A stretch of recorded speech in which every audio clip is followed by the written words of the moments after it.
ప్రధాని మోడీ బీజేపీపై తెలంగాణ సీఎం రేవంత్ రెడ్డి తీవ్ర విమర్శలు గుప్పించారు. 75 ఏళ్లుగా దేశ ప్రతిష్టను కాంగ్రెస్ పార్టీ పెంపొందించిందని, మోదీ అదానీ కలిసి దేశ పరువు తీసేశారని విమర్శించారు.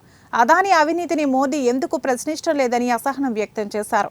అదానీపై వచ్చిన ఆరోపణలు, మణిపూర్ అల్లర్ల అంశంపై కేంద్ర ప్రభుత్వ వైఖరిని నిరసిస్తూ కాంగ్రెస్ నేతలు చలో రాజ్ భవన్ కార్యక్రమాన్ని చేపట్టారు. ఇందులో భాగంగా రాజ్ భవన్ సమీపంలో సీఎం బైఠాయించి నిరసన తెలిపారు. ఈ సందర్భంగా రేవంత్ మాట్లాడుతూ ఈ వ్యాఖ్యలు చేశారు. దేశ పరువు మంట కలిపిన అదానీపై విచారణ జరపాలని రేవంత్ డిమాండ్ చేశారు.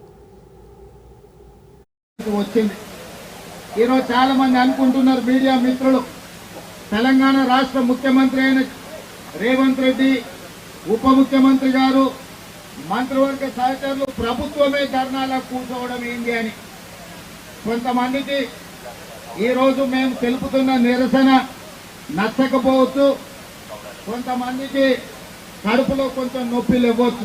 వేలాది మంది ఈరోజు ఏఐసిసి పిలుపు మేరకు రాజ్ భవన్ ముట్టడి కార్యక్రమంలో పాల్గొనడం జరిగింది.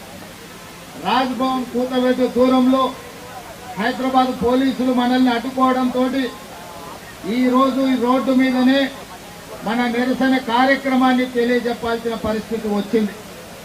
ఈరోజు చాలా మంది అనుకుంటున్నారు మీడియా మిత్రులు, తెలంగాణ రాష్ట్ర ముఖ్యమంత్రి అయిన రేవంత్ రెడ్డి, ఉప ముఖ్యమంత్రి గారు, మంత్రివర్గ సహచరులు ప్రభుత్వమే